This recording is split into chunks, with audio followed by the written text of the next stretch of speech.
ନାନୀ ବେ କେଡେ ବଡ ଫ୍ୟାନ ଟା ବେ। ଏଡେ ବଡ ଫ୍ୟାନ ଟା ଗୋଟେ। ଏଟା ତ ଭୁବନେଶ୍ୱର ଏୟାରପୋର୍ଟ ଭିତରେ ବେ ଉଡାଜାହାଜରେ ଆମେ ଉଡେଇକି ଯିବା ବେ। ଏ ନାନୀ ଏଟା କିସ ନୁଚେଇ ଦଉଛୁ ବେ। ଏ କିଏ ଲେଖ କିଏ ଦେଖଉଛି ବେ ମତେ। ଏ ମାମା ଏଇଟା ତ ଆମେ ଏଇଟା ତ ଆମେ ଏୟାରପୋର୍ଟ ଲଞ୍ଚ ଖାଉଛେ ବେ। ଆରେ ଭୁବନେଶ୍ୱରରେ ଏଟା ଗୋଟେ ଫ୍ରି ରେ ଅଛି ବେ 2 ଟଙ୍କା ମାତ୍ର ଦେନେ କ୍ରେଡିଟ କାର୍ଡ ଟେ। ଭାଇ ସେଇ ଯୁଗ ନାନୀ ତତେ କହୁଛି ବେ କ୍ରେଡିଟ କାର୍ଡ ଗୋଟେ ରଖିବୁ ଯଦି କାନାରା ବ୍ୟାଙ୍କ ରୁ ନେଇକି 2 ଟଙ୍କାର ଭେରିଫାଏ କରିକି ଦେନେ ମାତ୍ର 2 ଟଙ୍କା ଦେବୁ 20 ଟଙ୍କାର ଖାଇବେ ମନ ଇଚ୍ଛା। କୋଲ୍ଡଡ୍ରିଙ୍କସ ପିଇବୁ ଦେଖ କୋଲ୍ଡଡ୍ରିଙ୍କସ ପିଇଲି ତାପରେ କଫି ପିଇବି। ଆବେ ଆଉ ଟିକେ ପରେ ଆମେ ବାହାରି ଯିବା ଆମର ଫ୍ଲାଇଟ ଟା ଅଛି। ଏ ଭାତ ଅଛି ତରକାରୀ ଅଛି ଅଣ୍ଡା ଅଛି। ଏ ଅଣ୍ଡା ସାଙ୍ଗର ମାଛ ବି ରଖିଛନ୍ତି ବେ। ଚାଲ ବେ ଖାଇନିଅ ଲଞ୍ଚ ଆସେସ କରିନିଅ। ବାପାଟା ମୋର ବ୍ୟାଙ୍କରେ ଚାକିରି କରିଛି। ସେଇ ଯୋଗୁ ମୁଁ ପାଚ ହବେ ନାନୀ ମୁଁ କରିଦେବି ବେ। ତତେ କଣଟା ଜଣା ଅଛି ବେ।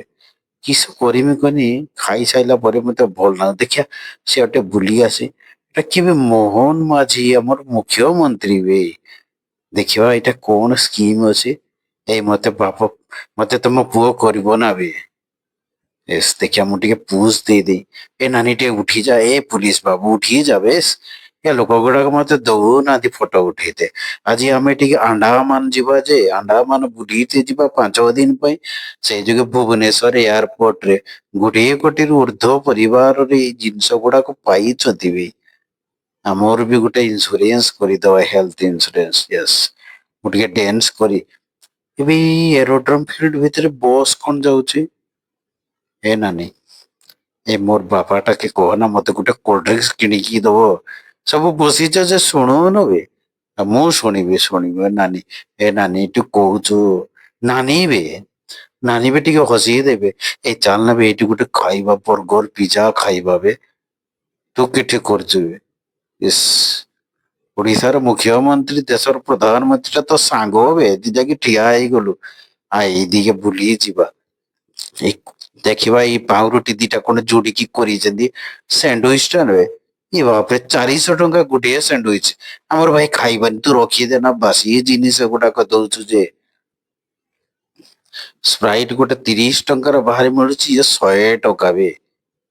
ଏ ନାନୀ ଆମର ଖାଇବନି ହଁ ଆଉ ତୁ ଯାହା ଆଣିଛୁ ଟିକେ ଦେ ନା ଖାଇଦବା। ଏ ଆମର ଆସିଗଲା ବେ ଉଡାଜାହାଜ ଟା ଆସିଗଲା ବେ ଆମେ ଉଡି ଉଡି ଯିବା ବେ।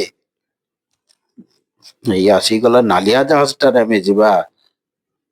ଇସ୍ କେତେ ଟଙ୍କାର ଏ ଭାଇ ମାନେ ଟିକେ କହୁଛି ଦେଖରେ ଏଇ ଝିଅ ଗୁଡାକ କିଏ ବେ? ଗୋଟିଏ ବାପା ମା ର ଛୁଆଟେ ବେ ଏଟା ଆଉ ଗୋଟେ ବାପା ମା ର ଛୁଆ। ଏସବୁ ଆସୁଛନ୍ତି ଯେ ଏଇଗୁଡାକ ଗୋଟେ ସ୍କୁଲ ପିଲା ନା କିସ ବେ? ଏଇ ଭାଇ ଏଇ ନାନୀ ନାନୀ ଯା ନଲ ଏଇ ଟୋକାଟା ତତେ ଅନଉଛି କେମିତି ଦେଖ।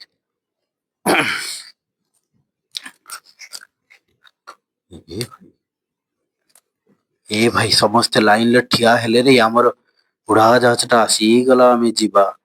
ଆମେ ଭୁବନେଶ୍ଵର ଏୟାରପୋର୍ଟରୁ ସିଧା ଚାଲିଯିବା ଆଣ୍ଡାମାନ। ଭାଇ ମାନେ ମୁଁ କଣ କରିବି କହନା ମୁଁ ଯିବି ନା ଯିବିନି ହେଇ ଛାଡ।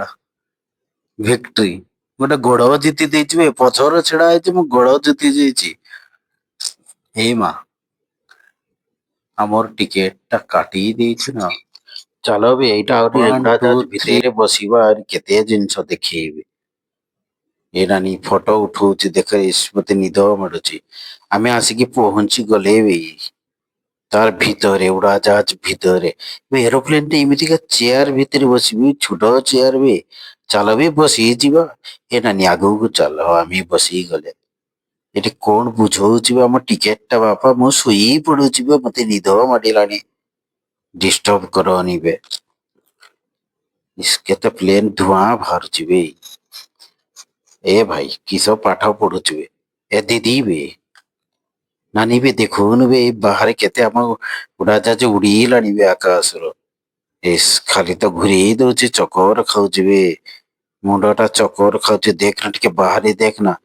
ଏ ବାବରେ ଏଇ ମେଘ ଗୁଡାକ ଆମ ସାଙ୍ଗର କିସ ଅଛନ୍ତି ବେ ଏତେ ଉପରେ ଉଡୁଛି ବେ। ଏବେ ଆଣ୍ଡାମାନରେ ଆମକୁ ଯାଇକି କେତେବେଳେ ପହଞ୍ଚିବ ବେ ପାଖାପାଖି ହେଲେଣି। ମେଘ ଗୁଡାକ ଉଡି ଉଡି ଯାଉଛନ୍ତି ଉଡି ଉଡି ବେ। ଦେଖ ବି କେତେବେଳେ ଉଡାଜାହାଜରେ ଆସିଲେ ଏମିତି ବୁଲିବ। ଏ ଭାଇ ମୋ ଚ୍ୟାନେଲ ଟାକୁ ଟିକେ ସବସ୍କ୍ରାଇବ କରରେ, ଲାଇକ୍ କରରେ, କେତେ କହିବରେ ଭାଇ ତୋର ଗୋଡ ହାତ ଧରୁଛି। କିସ କରିବେ ତୋର ଗାଁର ଛୁଆଟେ ହେଇକି ଏଇ ରଙ୍ଗା ଆମ ସାଙ୍ଗରେ ନାଗୁଛୁ। ଭଲ ଲାଗୁନିବେ ଦେଖ ଏଇଭଳିଆ କେବେ ଦେଖିଛୁ? କେଇ ବ୍ଲଗ ବାଲା ତତେ କରିକି ଦେଖେଇଛନ୍ତି ବେ? ଏମିତି ଆକାଶରେ ଉଡି ଯାଉଛେ ଫଟୋ ଉଠଉଛେ, କେତେ ବଢିଆ ରକମ ଜିନିଷ ଗୁଡାକ ଦେଖୁଛେ। ଏଇ ଆକାଶର ତଳେ ସବୁ ଘର ବାଡି ଗୁଡାକ ଅଛି। ଆଉ କିଛି ଦେଖେଇବେ, ସେମିତି ହେଲେ ଦେଖେଇବେନି। ଆଉ ଦେଖବେ ମନ ଦୁଃଖ କରୁଛୁ। ଆମେ ଆକାଶରେ ବର୍ତ୍ତମାନ ଏଇଟା 1000 ସ୍ପିଡ ରେ ଯାଉଛି ପରା। ଘଣ୍ଟାକୁ 1000 କିଲୋମିଟର ସ୍ପିଡ ରେ ଯାଉଛି। କିସ ବେ ନନା, କି ଭାବୁଛୁ ବେ ଆକାଶରେ ଉଡନ୍ତୁ କି? ତୁ ଭାବୁଛୁ ଏମିତି ଗୋଟେ ଡେଣା ଲଗେଇଦେଲେ ଉପରେ ଆକାଶରେ ଉଡିବୁ? ମୋର ବାପା ଟାକୁ ଟିକେ ଦଉଚି ବେ, ଟିକେ ଶୁଣ ବେ। ହାय ଫ୍ରେଣ୍ଡସ୍, ଆମ ଚ୍ୟାନେଲକୁ ସେୟାର, ଲାଇକ୍ ଏବଂ ସବସ୍କ୍ରାଇବ କରନ୍ତୁ। ଆଜି ଆମେ ଆଣ୍ଡାମାନ ଚାରିଦିନିଆ ଟୁରରେ ଯାଉଛୁ। ଏ ବାବା ବେ ନାନୀଟା କିସ ଦେଖ ବେଲ୍ଟ ଟା କାଢି ହି ଦେଇଛି। ପହଞ୍ଚି ଗଲି। ଲୋକମାନଙ୍କୁ କହିଦିଅ ବେ ଆମ ଚ୍ୟାନେଲ ଟା, ତାପରେ ଆହୁରି କଣ କଣ ଦେଖେଇବୁ ସବୁ ଜିନିଷ ଦେଖିବେ। ଭାଇ ଟିକେ ସେୟାର କରିଦିଅରେ ଆମ ଚ୍ୟାନେଲ ଟାକୁ।